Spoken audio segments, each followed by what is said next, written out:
Las recetas son como la vida, a veces resultan, otras no. Unas funcionan al primer intento, otras toman mucho tiempo. Ningún proceso en la vida es lineal y con este podcast quiero eso, contar historias, vivencias y experiencias que puedan ayudar a muchas personas a disfrutar de esta receta llamada vida. Hola, bienvenidos a Cocinando Sueños. Hoy un día nuevo con una historia increíble. Yo les puedo decir que Cocinando Sueños se ha convertido en ese espacio seguro. Muchas veces se los he expresado, pero de un momento para acá empezaron a llegar historias increíbles a mi vida.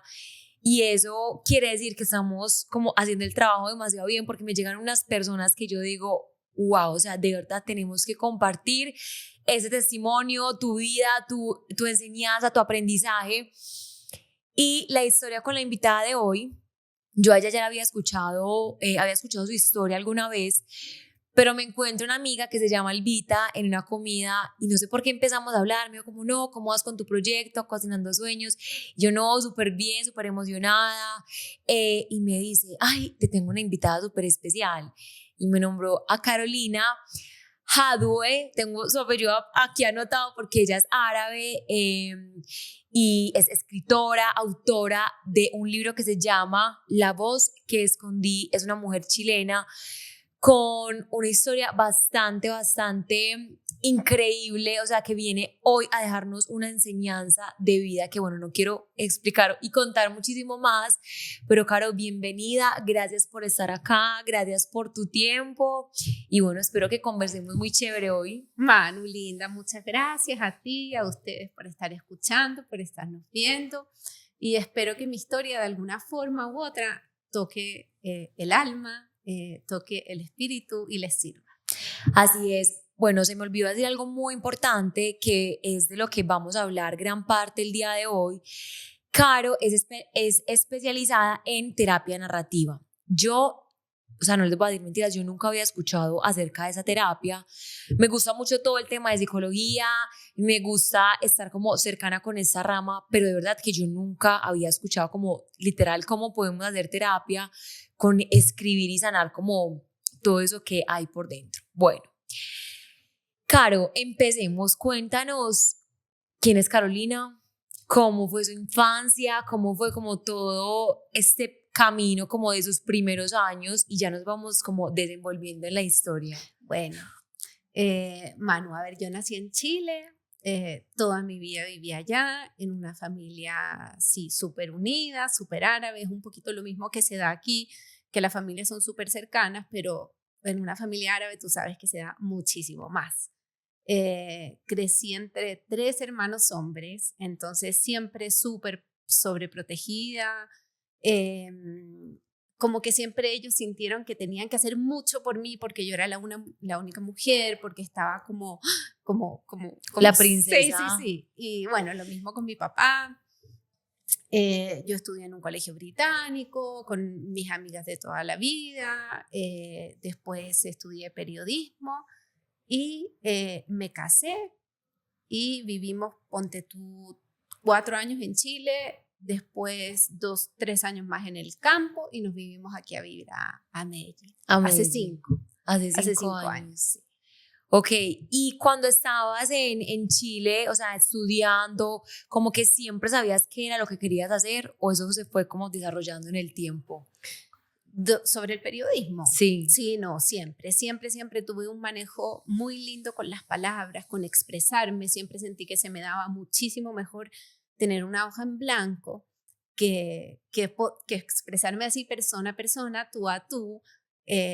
Realmente siempre sentí una afinidad muy linda, muy grande y tal como lo cuento en el libro, esa influencia vino mucho de mi papá porque yo siempre lo vi leer mucho, estudiar mucho. Entonces, digamos que yo veía cómo él se absorbía en ese papel y yo decía, yo quiero lo mismo. Y él ocupaba unas palabras muy sofisticadas con nosotros que yo a muy corta edad empecé a absorber y a internalizar y yo hablaba unas palabras que mis amigas realmente no entendían. y ahí de a poquito fui desarrollando la habilidad de poder narrar, escribir. Y bueno, y así se fue dando todo. Entonces elegí esa carrera. Caro, bueno, cuéntanos yo creo que nos fuimos un poquito más adelante de que ya estás casada con un paisa, claramente, pero en tu adolescencia, tú me contabas, pues, porque nos reunimos antes de tener pues, este podcast, y en el 2002 aproximadamente sucedió algo en tu vida. Sí. Cuéntanos un poco de esa noche, o sea, ¿qué pasó para lo que hoy es Carolina? Porque claramente eso hace parte de tu historia. Bueno, sí, mira, yo estaba en la plena inocencia de la vida, tenía 18 años, o sea, hace 21 años atrás, y estaba comenzando la universidad con toda la ilusión que eso implica, con toda la emoción. Y hace poco, como hace un año, vivíamos en un departamento con mi mamá, o sea, nosotros 4, mis 3 hermanos, porque hace poquito mis papás se habían separado. Entonces, bueno, mi papá por un lado, nosotros a un departamento, después de vivir en una casa, todos juntos. Yo como que desde el principio, cuando nos cambiamos a ese departamento, yo como que sentí algo como que en el corazón, como en las entrañas, como a mí no me gustaba, yo no me sentía cómoda ahí. O sea, estaba intranquila. Y pasó que una noche yo estaba en la casa de una amiga, normal, una amiga del colegio, de hecho, no de la universidad, y ella me dijo, vamos a esta cosa, era un programa televisivo que la habían invitado, y yo dudé mucho, dije, ¿será que sí, será que no? Pero había quedado con mi mamá de llevarle unas cosas a la casa, bueno, en fin, dije, no, me voy a ir. Pero me fui todo el camino como con una angustia tan visceral, como una cosa, pues sí, de verdad que no se puede explicar. Y llegué a la casa y salió de las cortinas un delincuente que salió con pasamontañas, con eso que se cubre en toda la cara, con una pistola y me tapó la boca, me puso la pistola aquí y me redujo. O sea, me dijo, te callas, o sea, de ahora en adelante van a hacer lo que yo diga. ¿Y en tu casa quiénes estaban? Bueno, coincidentemente, esa noche no estaba ni mi hermano mayor ni el que me sigue a mí. O sea, estaba yo, la empleada interna, mi mamá y mi hermano chico, que tenía en ese entonces 8 años. Ay, demasiado pequeño. Demasiado pequeño. Entonces, yo dije, no, bueno, se viene a robar lo que haya, pero eso va a ser, o sea, va a ser que se vaya, robo. Que robe y se vaya. Exacto. Entonces yo empecé a gritar como podía. Obvio. Y mi mamá salió aterradísima de la pieza. O sea, ¿qué quiere? Por favor, díganos qué quiere. Y ya, y se va. Y bueno, súper nerviosa, no podía ni siquiera articular una palabra. O sea, lo que tenía en las manos se le cayó al piso. Fue una escena y sale mi hermano también, que estaba con la empleada, y se puso a llorar, lógicamente, la reacción de cualquier niño. Y yo como que en ese momento dije, no me puedo desesperar porque todos están reaccionando como no hay que reaccionar.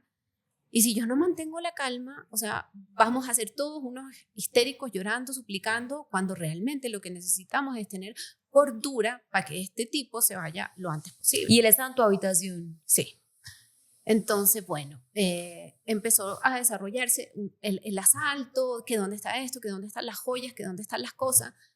Y empezó a pasar 1 hora, 2 horas, y la esperanza de que se fuera pronto se fue esfumando de a poco, porque realmente no, o sea, todo daba a entender que no iba a ser un asalto express, sino que casi que se fue como poniendo cómodo.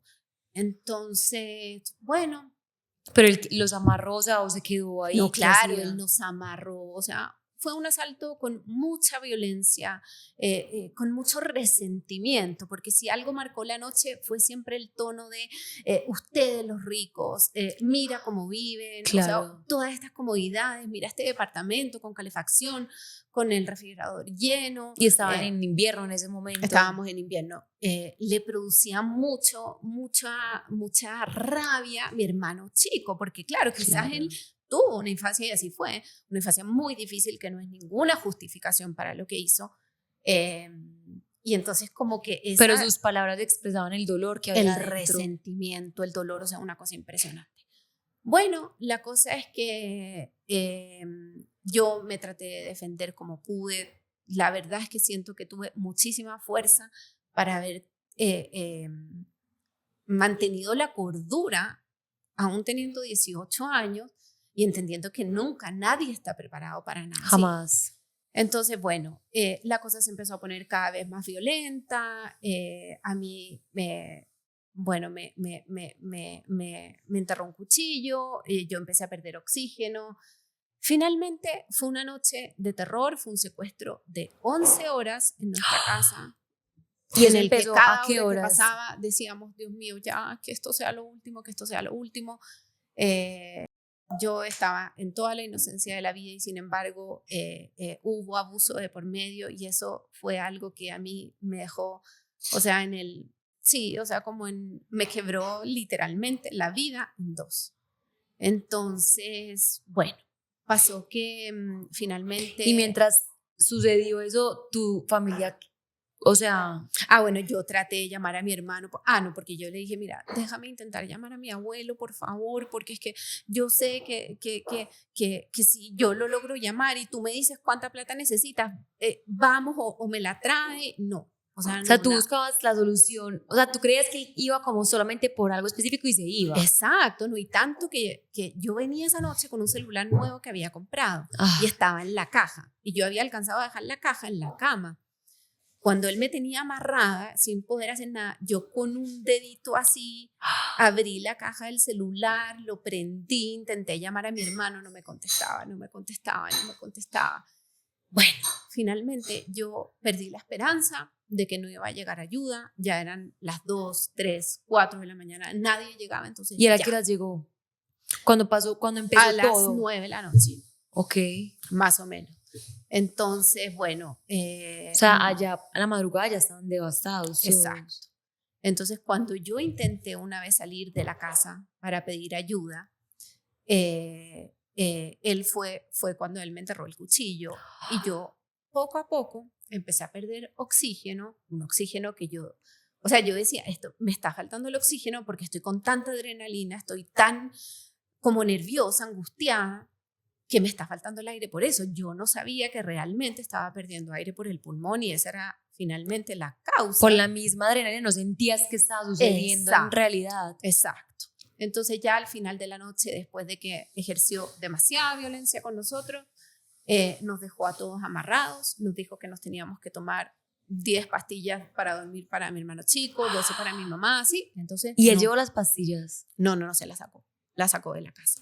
Las teníamos, pues lo normal, pues, pero calmantes. Él, o sea, tenía todo y tenía un programado. manejo, o sea, sí. Entonces yo muchos momentos de la noche intentaba negociar con él, como trataba de ponerme un poco a su altura para que entendiera que yo no era un rival, sino que como para manipularlo, como para doblarle la mano. Sin embargo, tenía una mente psicopática. Lo que nosotros no sabíamos es que no era su primer ni su segundo asalto. Ya. Este tipo tenía una seguidilla de asaltos en Chile, en Santiago específicamente, y ya lo estaban buscando. Lo que pasa es que nadie sabía quién era ni dónde encontrarlo. Y de hecho había entrado a la casa de uno de los gerentes de los periódicos más importantes de allá de Chile y también había ejercido mucha violencia y les había robado mucho, pero se había ido como Pedro por su casa. Claro, porque nadie, o sea, era irreconocible. Exacto. No, sin embargo, en el transcurso de la noche, él sí se sacó el pasamontaña y yo sí alcancé a analizar mucho su cara y yo decía, si yo sobrevivo a esto, ya lo tengo aquí. O sea, sí.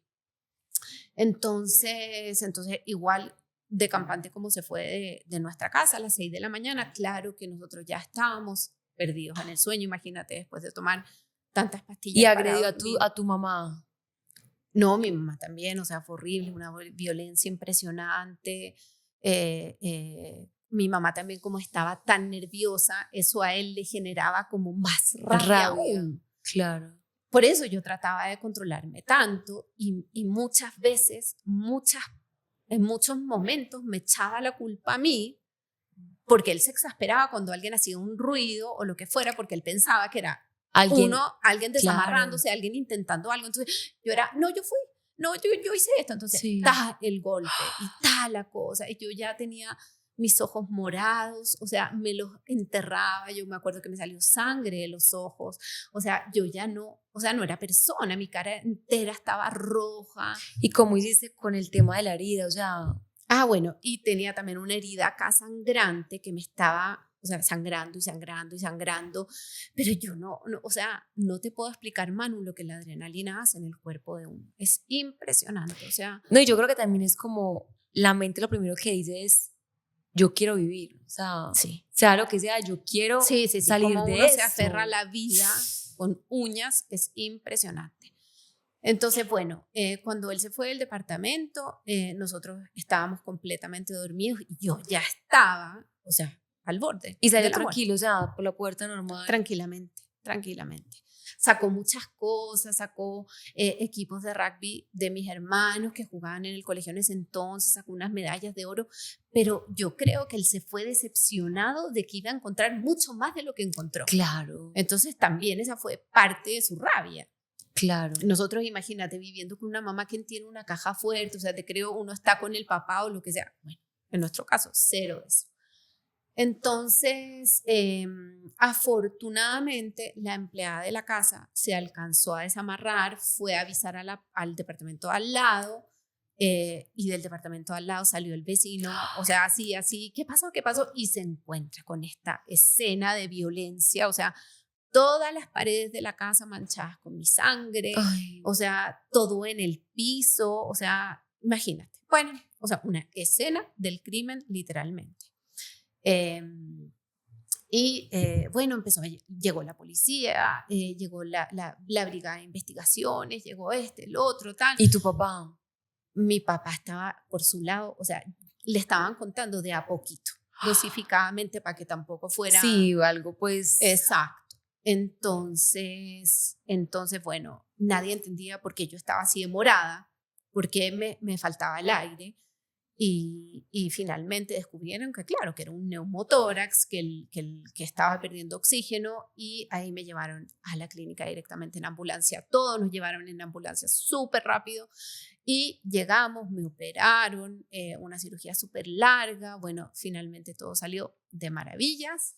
Y después de eso empezó todo un proceso de recuperación, pero también al día siguiente estábamos recibiendo a investigadores, Ay, claro, todo a el la mundo, policía, ¿qué sucedió? a hacer las declaraciones. Entonces, eso fue una cosa, fue un caso demasiado mediático para el país porque todo se paralizó, o sea, realmente generó mucho pánico. Entonces, había sido un caso súper mediático para el país. De hecho, recuerdo haber leído cuando escribí el libro, en los antecedentes escritos que tenía, que la venta de alarmas ese año se disparó. Ay, no te puedo creer. Entonces, bueno, nosotros estuvimos mucho tiempo con guardaespaldas del Estado, súper resguardados, o sea, donde fuéramos íbamos con seguridad. Si mis hermanos iban a la nieve, era con ellos, si iban a jugar tenis, o sea, yo donde fuera. Yo estuve un mes más o menos hospitalizada curando el pulmón, y de ahí empezó un proceso muy orgánico de curar, de intentar sanar, siempre con mis abuelos encima, con mi papá encima, yo siempre con toda la atención de mis hermanos, de mis amigas del colegio, o sea, que no me desampararon en ningún momento.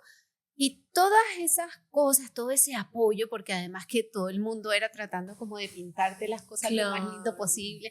Ay, te queremos invitar a tal, vamos a esto, hagamos eso. Bueno, y así como que a mí se me fue como olvidando y todo se fue disipando, y a medida que pasaba el tiempo, yo sí me daba cuenta que tenía ciertos miedos latentes. O sea, por ejemplo, yo no bajaba un subterráneo sola, yo siempre de la mano de mi hermano, y si salía de noche, mucho tiempo después salía con él, porque además que paradójicamente, imagínate que él es un rugbyista que en ese entonces, o sea, los músculos le salían de aquí a aquí, o sea, él era la fuerza bruta, y no haber podido estar esa noche para él fue o sea, una cosa que marcó su vida impresionantemente, porque, o sea, era paradójico. ¿Y él la dónde que, estaba la que siempre estuvo más resguardada, claro, esa noche estuvo completamente sola. ¿y él estaba estuvo ya esa viviendo noche? en su departamento ok. solo, porque él ya estaba casi terminando su carrera. Entonces, bueno, entonces comencé seguí mi vida, como que yo no quería que nadie me quitara la ilusión, Manu, de vivir esos 18 años como, sí. como los quería vivir, disfrutándome la universidad, etc. Entonces volví a estudiar, para sorpresa de todos, porque todo el mundo pensó que no, va a parar, va a descansar, o sea, se va a dedicar a su terapia, y sin embargo no.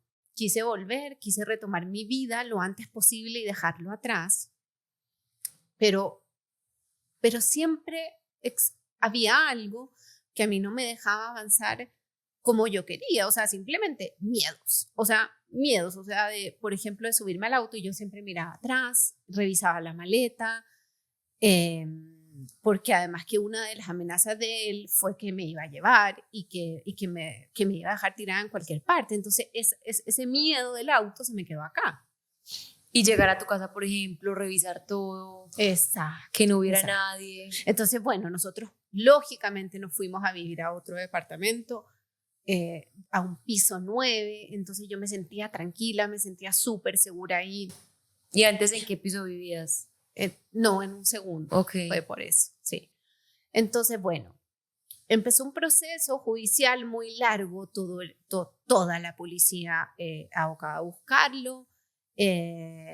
Nosotros colaboramos mucho con las declaraciones y se empezaron a juntar y se empezó a armar un rompecabezas de que en esta casa había pasado lo mismo, en tal otra había pasado lo mismo, en tal otra. Entonces se busca un psicópata.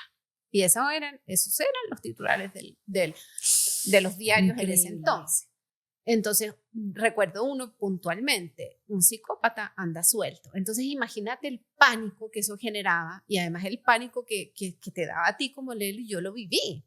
No, y se empiezan a hacer una película en la cabeza de decir, está suelto, y Exacto. yo, ¿y qué va a pasar conmigo? ¿Será que se va a volver a repetir la historia? ¿Será que no? Exacto. Yo queriendo tener mi vida normal. No, y el miedo siempre de que alguien vaya a cobrar alguna represalia, algo. Entonces siempre estaba como eso ahí. Ahora, no me impedía ser feliz, al contrario, no me impedía desarrollarme, tener mis amigas, etcétera. Pero sí, esos miedos un poco te obstaculizan una vida, claro, normal.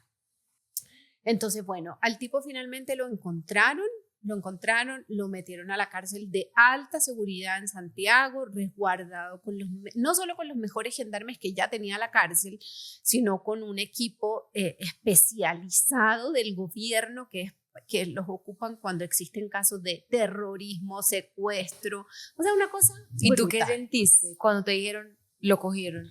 Ay, no, ¿sabes qué? Como yo simplemente quería seguir mi vida, Manu, ni de que me hicieran lo que él. No, yo solamente quería como vivir en paz, simplemente eso. Entonces, bueno, lo metieron a la cárcel y digamos que fue un capítulo ya siguiente de la historia. Yo seguí cada vez mejor, seguí mi vida, seguí con mis amigas, hasta que un día me encuentro a mi mamá llorando desconsoladamente en la cocina de la casa. Mamá, ¿qué pasó? ¿Qué pasó? Yo pensé, o sea, que me iba a decir lo peor cuando me dice se suicidó. O sea, el tipo se suicidó en la cárcel, en una cárcel que es la más segura del país. Increíble. Paradójicamente, un choque afuera, en las afueras de la cárcel, y el tipo aprovechó ese apagón de luz para ahorcarse.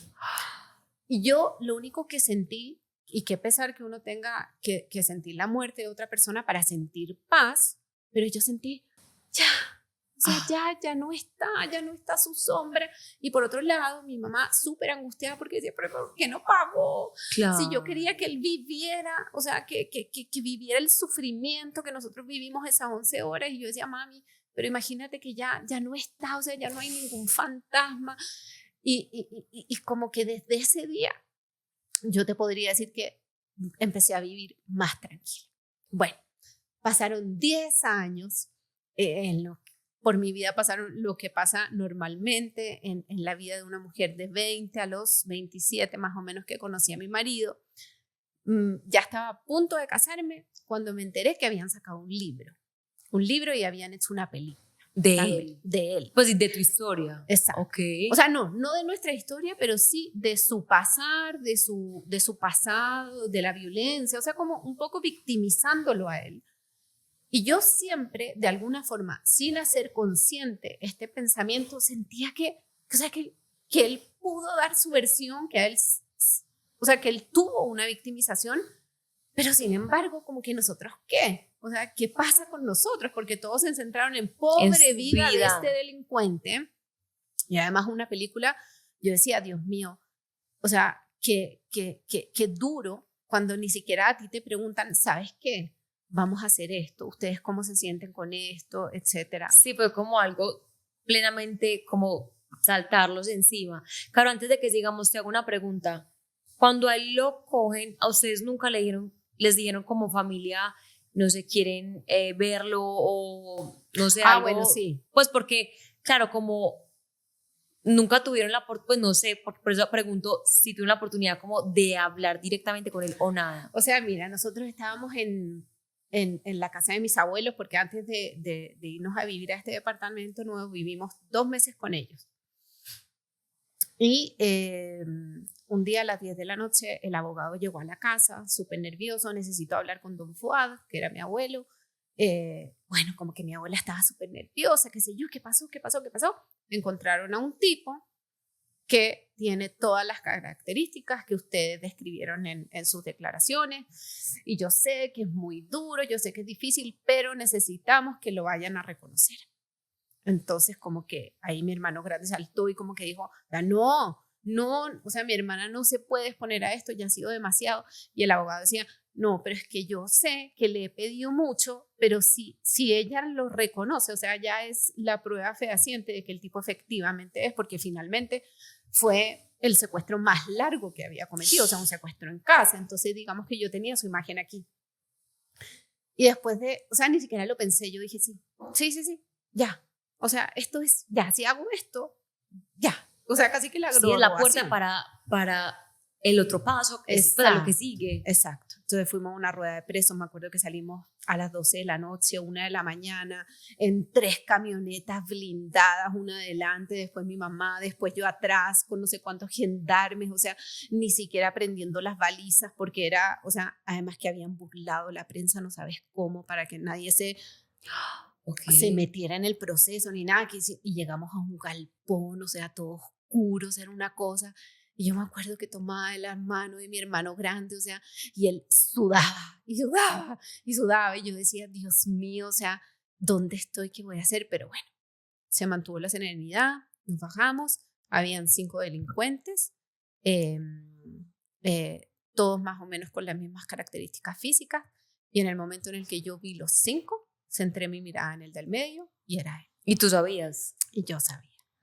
Entonces, tiritando así, pero te prometo que, o sea, con una cosa, o sea, si yo no hubiese estado pegada piel con mi hermano, que digamos que con su seguridad él me transmitía como toda la paz que necesitaba en ese momento, yo, o sea, me desfallezco porque fue muy duro volverlo a estar así, o sea, a pesar de que teníamos 26 gendarmes y guardaespaldas y policías alrededor de toda la situación.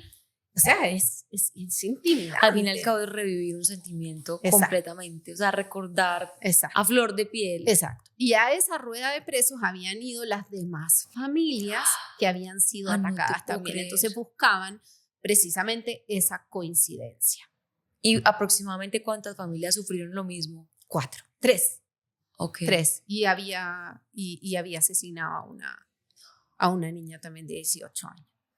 Entonces poco a poco, bueno, habíamos quedado en ¿qué? Ya lo descubrieron todo. Entonces ya, ¿qué pasó? Entonces, ¿qué sucedió en la vida de Caro? No, sí, habíamos quedado en lo de en que salió la película, salió el libro y ese fue como un gran Dios. ¿Y te viste la película? No, nunca. Y el libro, no me acuerdo quién me lo llevó, creo que mi mejor amiga, y le saqué la tapa, porque la tapa pues, era él en una portada, entonces ¿cómo tan o sea, sí, no. No. Entonces se lo pasé a mi marido, le dije, léetelo tú porque yo no soy capaz, y si hay algo que tenga que leer, mejor dímelo tú, y ahí ven. Si me lo transmites. Cuando lo leyó Manu, o sea, me dijo, es que tú nunca me contaste que esto había sido así. O sea, imagínate, o sea, ni siquiera contar, o sea, yo cuánta angustia, cuántas emociones tenía dentro de mí, como para ni siquiera contárselo con detalles a la persona con la que me iba a casar. O sea, me dijo, tú sufriste un mundo, o sea, esto no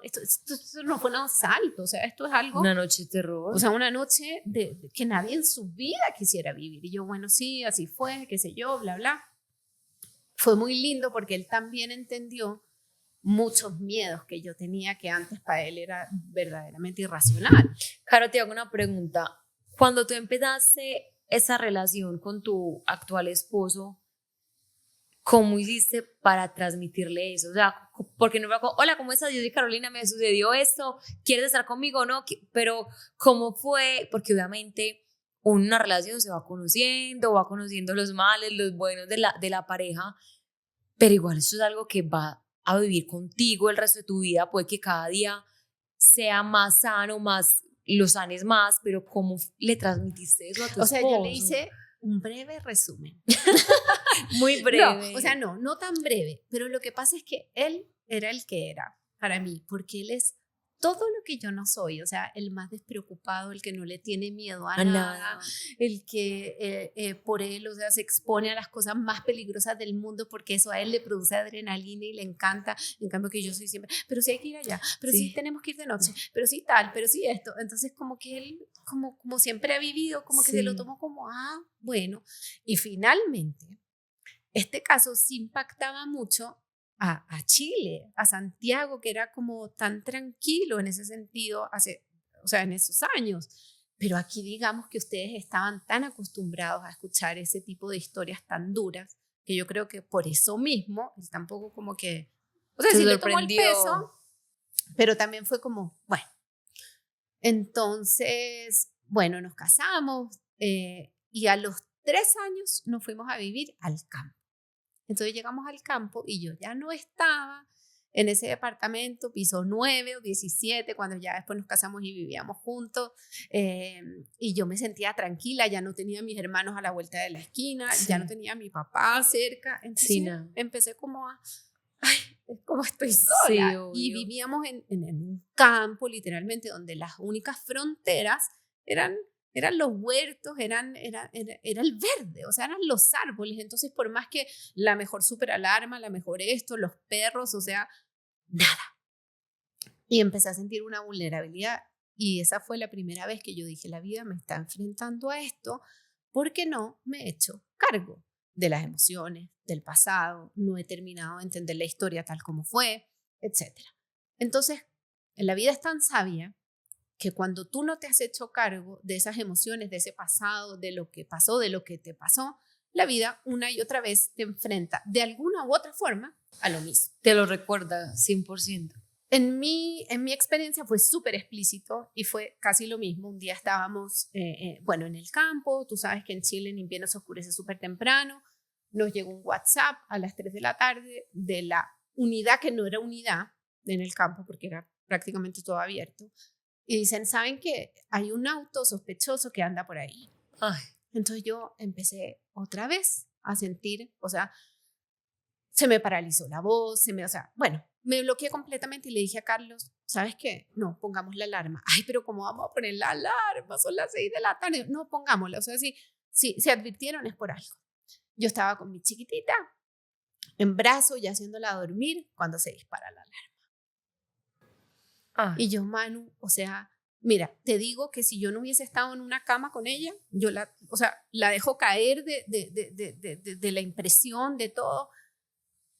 Y se me secó la boca al punto de no poder moverla. O sea, me tiritaban las manos así como... O sea, y yo era, una cosita ínfima, tiritando, muerta de miedo, sin poder hablar. Me acuerdo que llamé a mi primo, que también vivía cerca, en el mismo campo.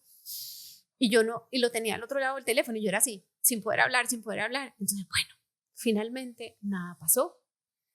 Eran unos jóvenes que habían entrado a la casa, que finalmente cuando escucharon la alarma salieron disparados. Pero ese fue el gran evento que a mí me dijo, aquí hay algo. O sea, ¿qué es esto? Entonces yo seguí viviendo en el campo, en el sur de Chile, con toda esa angustia encima. Diaria. Por cualquier cosa. O sea, de no dejar que mi marido saliera solo de noche. O sea, no, o sea, no solo que le fuera a pasar algo a él, que fueran a entrar y que estuviéramos nosotras 3 solas, mujeres obvio. solas. Entonces, y siempre con miedo, siempre quería llegar a la casa temprano, siempre quería, o sea, todo lo que antes había estado siempre ahí, después de esto se hizo, o sea, insoportable, o sea, una cosa que ya no era yo ya no, o sea, y como que empecé a desarrollar como una rabia, como que tenía sed de venganza en cada situación pequeña de la vida, y era una manifestación más de como de Ay, sí, ya, yo no pude hacer nada más. esa noche, yo no puedo hacer nada contra estos miedos, entonces literalmente me sentía encadenada. Lo pasé tan mal, o sea, no, lógicamente la vida en el campo fue muy linda para las niñas, fue una crianza hermosa, pero sí hubo un lado B que fue muy difícil, que fue vivir con esa ansiedad mía y con esa incertidumbre tan grande y esa inseguridad. Que Pero ahí la vida te estaba diciendo como una vez más, sí, ¿hasta cuándo sí, vas a enfrentar eso que está enfrentar sucediendo? eso.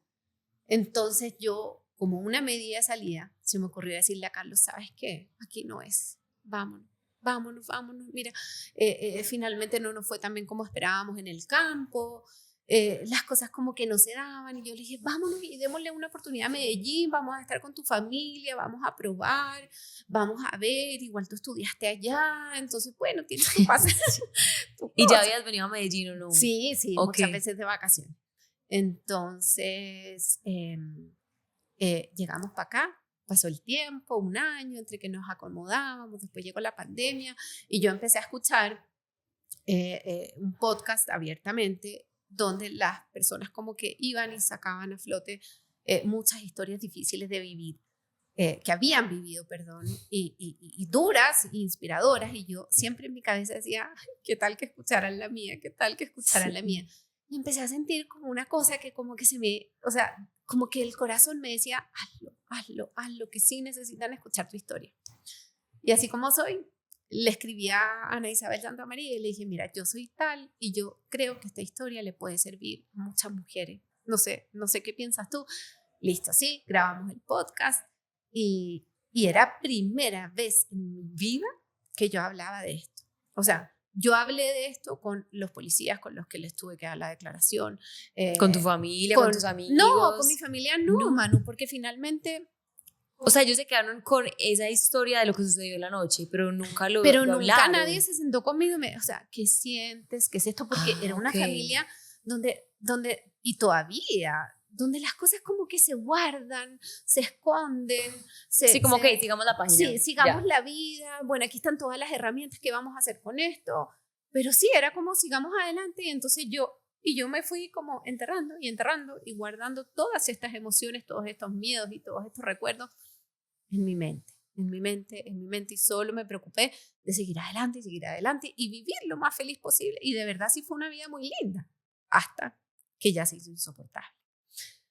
Entonces, ¿qué? Entonces grabamos el podcast y yo, sí, literalmente también todavía muy nerviosa, no lo había hablado con nadie, con ningún medio. Imagínate en ese entonces todas las instancias en que periodistas de medios muy reconocidos, por favor, una entrevista, nada. O sea, mis abuelos trataron de mantener todo en absoluta, o sea, súper resguardado. Sí, como guardado. O sea, aquí no ha pasado nada, aquí no va a pasar y aquí esto se soluciona, ya, sigamos para adelante.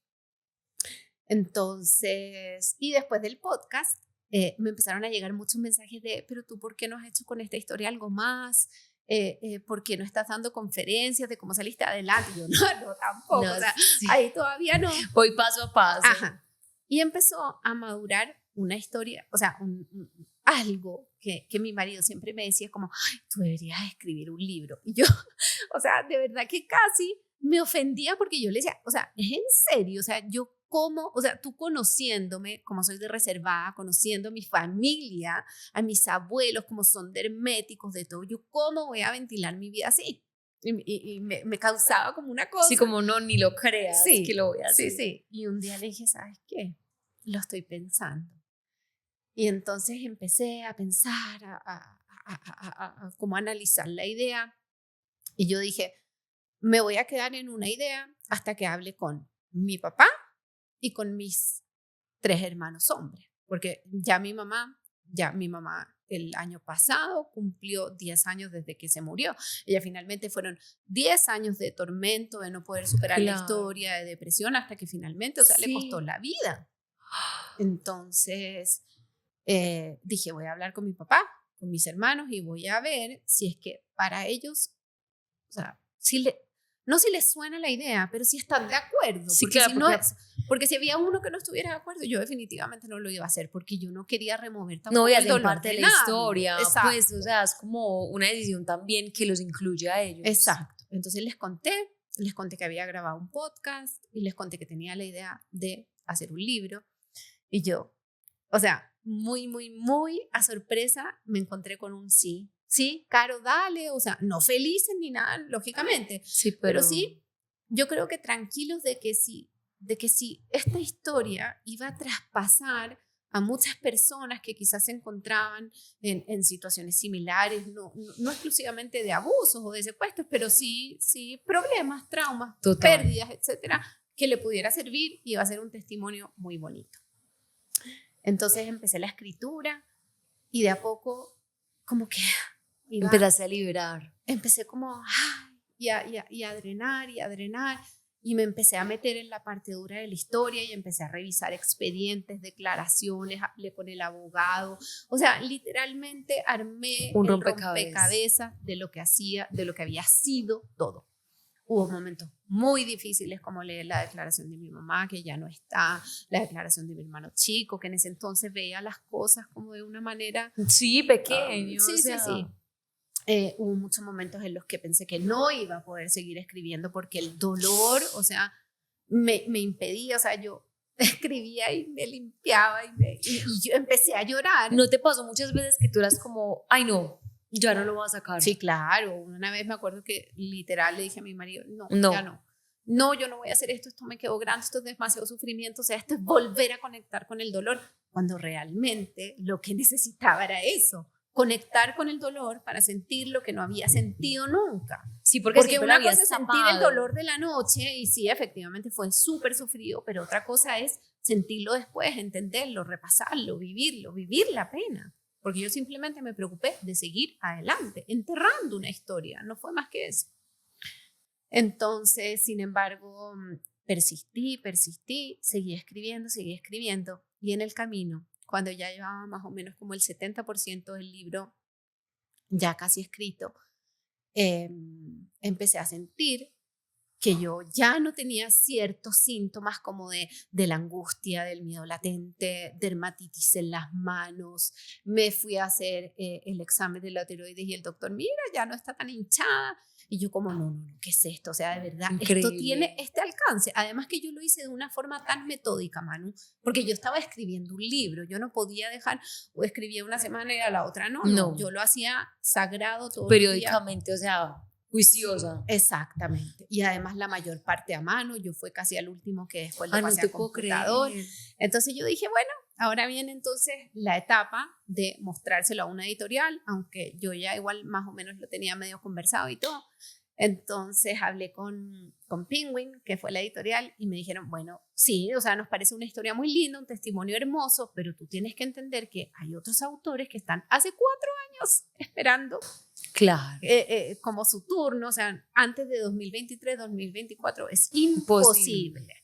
Bueno, yo les dije, lo dejo en la mano de Dios, o sea, léanlo, y si les parece, bueno, yo ya veré. Si no es a los 20 años, porque el año pasado precisamente se cumplían 20 años. Yo dije, bueno, será a los 22, será a los 23, pero yo siempre como que en mi mente sabía que iba a pasar.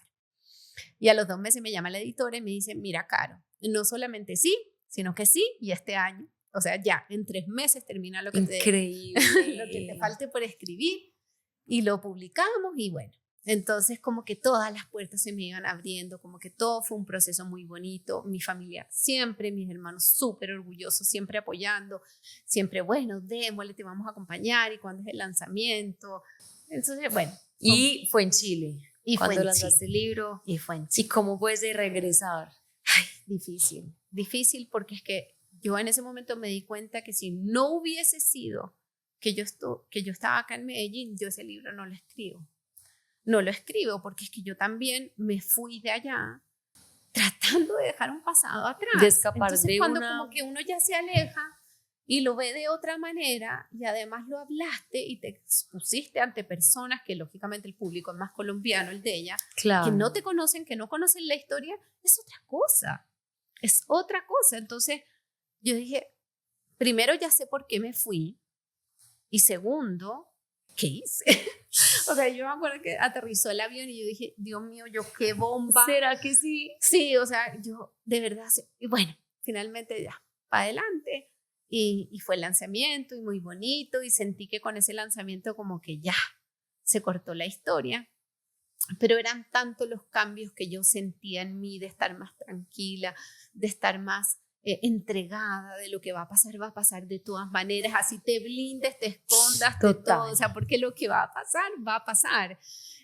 Que como que todo se fue disipando y como que no intenté, pero sí fui como dejando el control que antes siempre había querido ejercer sobre la vida de mis hijos, de mi marido, porque ese control también te regala mucha seguridad y seguridad era lo que yo necesitaba en esos momentos en los que sentía más miedo. Sí, como no salgan hasta ahora, ya hizo de noche. Y las reglas no me son dejen estas sola. y no se cambian y entonces como que me entregué, fui soltando y me empecé a sentir más tranquila y me empecé a sentir en paz.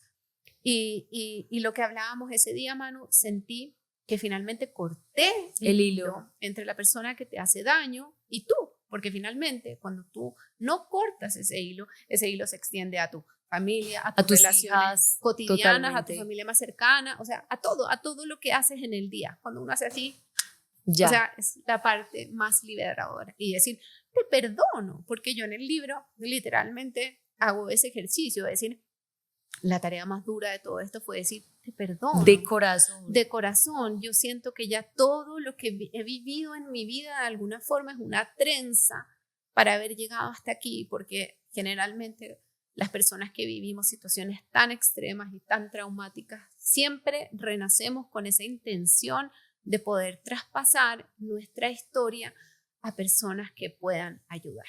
Entonces era tanto el alivio que yo sentía después de haber cerrado, listo ese capítulo, publicar, hacer el lanzamiento y todo, que empecé a estudiar terapia narrativa. O sea, yo quería entender qué era lo que me había pasado a mí, que me había generado tanto alivio. Entonces empecé a estudiar, a hacer cursos, empecé a desarrollar, y quizás desde mucho antes, un tercer ojo para leer en las historias, ve, a esto le pasa a esto. Esta tiene tal, este tiene un rencor, incluso con autores. Yo decía, este debe tener una historia con esto, porque finalmente todos los escritores siempre escriben de lo que tienen en el alma. Claro. Siempre, así uno lo disfrace, le ponga otros nombres, finalmente siempre hay algo ahí escondido, que finalmente habla de nosotros, de nuestra vida, de nuestras vivencias, todo. Entonces hice mis talleres de terapia, la teoría, los ejercicios, cómo se hace, de qué manera realmente llegar a resultados positivos. Porque ¿qué pasa? Que todos tenemos la facultad de contar nuestras historias, pero de nosotros depende, lógicamente, cómo la contemos. O sea, tenemos que tener una primera versión de lo que efectivamente fue porque fue, ¿cierto? Así sea duro, así sea difícil, así sea inmensamente doloroso escribir esa versión, pero después tenemos que tener la posibilidad de poder reescribirla, o sea, de hacer una versión que sea más aceptable para tu alma, para tu familia, para tu propia paz.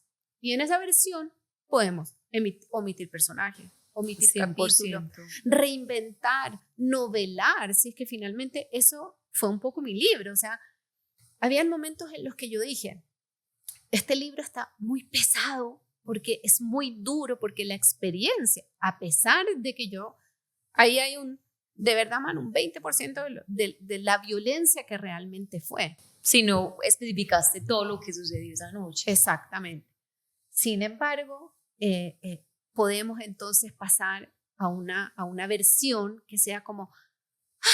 bueno, entonces cuando yo me empecé a dar cuenta que el libro estaba muy, muy pesado, muy duro, yo dije, voy a rellenar con las partes de mi vida que son más esperanzadoras y más bonitas. O sea, sí, que no todo sea tan oscuro, sino exacto, hay capítulos esperanza. en los que hablaba de mi infancia, de la relación que he tenido siempre con mi abuela, que ha sido tan inspiradora, del legado que dejó en mí, de mis hermanos, de mi familia. Entonces convertí un libro que era muy doloroso en una historia de amor y de fraternidad de una familia que estuvo así con tal de salir adelante sola. Caro, no, ha sido demasiado inspirador, de verdad, esta historia. Y sobre todo, hablar de la terapia narrativa me parece como una ayuda literal bajo la manga de decir, todos podemos lograr sanar eso. Y lo más bonito de lo que has contado es ese despertar, de uno decir, cuánto más voy a seguir con este dolor, porque es que lo que tú decías no solamente me afecta a mí, sino que le afecta directamente a toda mi familia, porque obviamente pues uno les pudo, uno lo ama y todo, pero va a llegar un punto que dice, ay, déjame salir a home center ya, o sea, no me quiero quedar en la casa por el miedo de uno decir, pucha, me voy a quedar solo. Yo quisiera que nos explicaras frente a cualquier persona viva una situación de la que sea de violencia familiar, no sé, un dolor en el corazón, una tusa, una pérdida de un hijo, cómo un ser humano en cualquier parte del mundo puede directamente coger la terapia narrativa como ese camino para sanar. Bueno, mira, la terapia narrativa, primero que todo, no tiene directa relación con un trauma propiamente tal. O sea, la terapia narrativa la puede hacer una persona que quiera entender su vida. Exacto.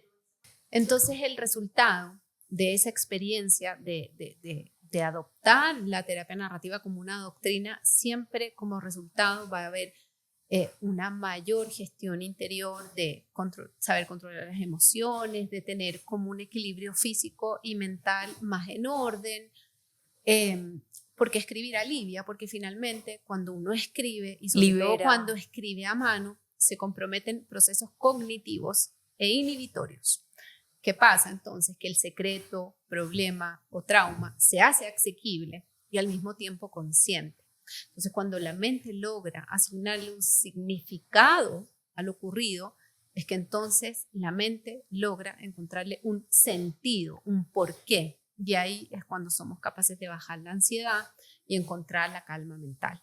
Entonces, no es más que eso, es finalmente saber reescribir tu historia, es saber entenderla. O sea, cualquier persona debería tener la noción básica de poder hacer una línea de tiempo, separar su vida en capítulos, entender que aquí hay una relación con esto y que aquí se están dando los mismos patrones, se está generando de alguna forma conductas similares, para poder entender cómo hemos actuado. Y si uno quiere ir más allá, entonces vamos y revisemos la vida anterior, la vida de tu mamá, la vida de tus abuelos, la vida de X, para uno poder entender realmente a través de las palabras qué es lo que nos ha pasado. Y al fin y al cabo, lo que tú dices como de la familia, cuando los papás no cortan ese hilo, vienen hacia uno y uno empieza a extender esos hilos con la familia. Exactamente. No sé si te has leído el libro Este dolor no es mío. Sí, claro. Que no es más que eso. O sea, finalmente, si logramos entender lo que pasó atrás, vamos a poder entender por qué estamos actuando como estamos actuando.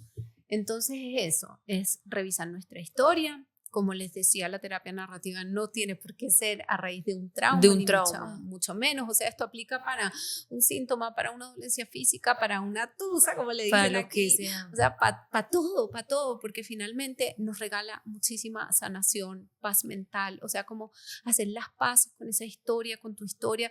Y no tiene que ser quizás la historia de toda tu vida, es simplemente un fragmento con el que te está costando lidiar, un fragmento que no te deja avanzar, una pérdida, un dolor muy grande, un sufrimiento, una parte de tu cuerpo con la que no estés en paz. O sea, para todo eso sirve. Admiro tu valentía, pues porque no es fácil lograr todo lo que has hecho el día de hoy. Y a uno en la vida le pueden pasar muchas situaciones, pero es decir, ¿qué voy a hacer con eso que me pasó? ¿O sigo con mi dolor? ¿O soy responsable de eso que me pasó? ¿Qué voy a hacer? No te conozco así como de toda la vida, pero sé que has dicho, ok, quiero quiero vivir, o sea, quiero vivir tranquilamente, quiero ser feliz, quiero decir, fue pucha, de verdad que me parece admirar porque muchas veces en la vida nos suceden cosas y el primer pensamiento es, no soy capaz, o me voy a suicidar, o me voy a tirar en una cama y no puedo más. Y ese mensaje es con todo el corazón porque realmente pues a mí me oyen muchos jóvenes, pues jóvenes de Exacto. 28, 25, 26, 30, lo que sea.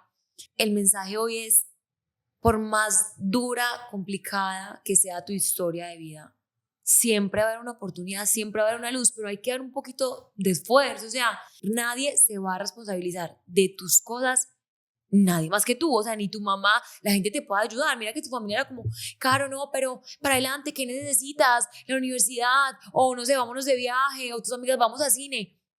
Pero al fin y al cabo son cosas exteriores que te ayudan a sanar esa capa, pero lo que hay adentro, en el interior, al fin y al cabo, si no nos ocupamos nosotros, no va a haber una sanación profunda. Entonces, de verdad que agradezco porque hayas estado acá. O sea, obviamente cuando a mí me pasaron tu contacto, yo dije, ¿será que sí? ¿Será que no? Porque al fin y al cabo es una historia dura que a veces uno puede decir, no quiero volver a contarla. O sea, ya está en mi libro, ya hice un podcast, ya. O sea, yo creo que es suficiente. Pero de verdad que estés en Cocinando Sueños, que le podamos llegar a muchas personas por medio de video, escuchándonos. Y al fin y al cabo, te digo, acá he creado una comunidad tan especial. O sea, te lo juro, o sea, es que te vas a dar cuenta cuando salga este podcast, la gente es como, gracias, lo comparten, escriben, me llegaste al alma. Entonces, enorme gratitud por estar acá. Espero de corazón que todo en tu vida cada día siga muchísimo mejor, porque al fin y al cabo la vida es una. O sea, como que pensar en decir, cómo voy a hacer que este camino sea muchísimo más bacano, más tranquilo, más relajado? Y más cuando uno tiene hijos, que es como que quiero transmitirles algo positivo y algo bonito. Cuéntanos, por favor, dónde te podemos encontrar. Si alguien quiere aprender de esa terapia narrativa, quiere contactarse contigo, cuéntanos tus redes o algún correo y obviamente el libro que yo sé que muchos van a decir como, yo quiero como ir más allá de la vida de Carolina. Linda, bueno, mira, me pueden encontrar en Instagram. Yo no soy mucho de alimentarlo constantemente, no, como que eso no resuena tanto conmigo. Yo hago mi trabajo como más en silencio. Sin embargo, el Instagram es @carolina_jadue_saror. Tú se los puedes escribir después. Sí, yo lo pongo ahí abajito. Hago mis talleres online y presenciales también aquí en Medellín.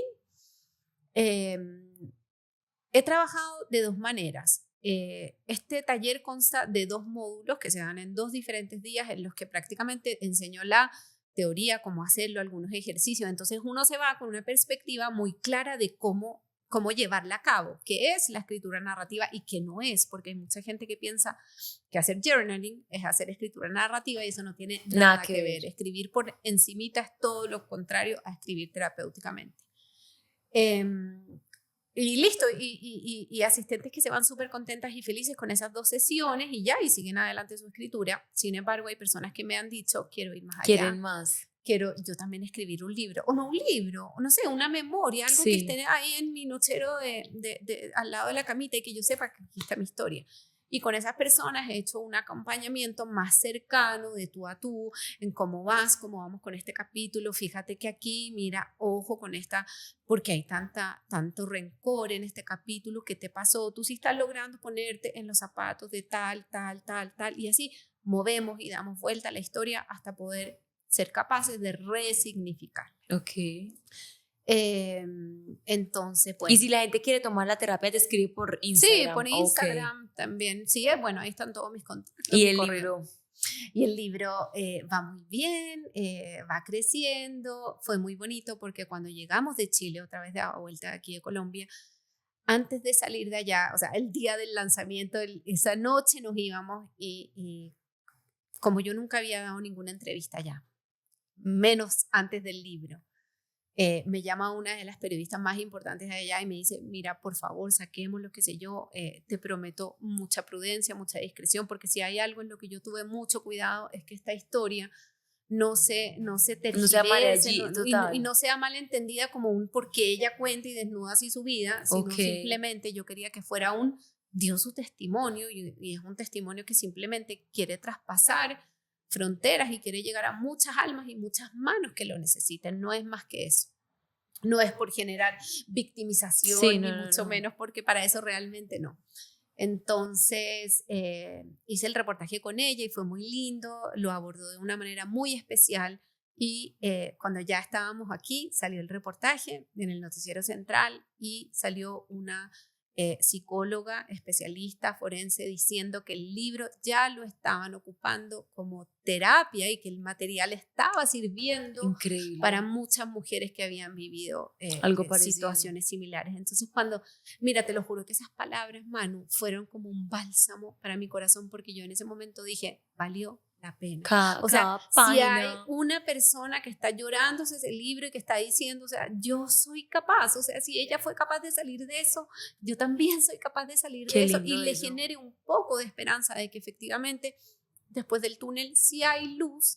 Entonces yo dije, ya, o sea, ese año y medio que escribí, que me terapié, que todo. Que lloré, que dije 1000 veces no lo Sí, voy a sí. sacar. Fue totalmente, valió totalmente la pena. Caro, ¿dónde lo podemos encontrar? Bueno, está en Amazon, La Voz que Escondí, está en ebook, está en Busca Libre, que es una plataforma que entrega súper rápido, a veces está en 2 semanas aquí en Colombia. Yo espero que próximamente sí podamos publicar Qué aquí. bien. Pero bueno, por el momento esas son las plataformas. Bueno, no, Caro, de nuevo gracias por estar acá. Espero que no sea el primer encuentro, sino muchos más. Y bueno, no, espero que los hayan disfrutado, que hayamos dejado algo en su corazón. Y bueno, recuerden seguirme en Instagram, @ManuelaLopezMe, @CocinandoSueños, suscribirse a YouTube para que estén pendientes cuando suba un nuevo capítulo. Y bueno, nos vemos en un próximo capítulo. Chao.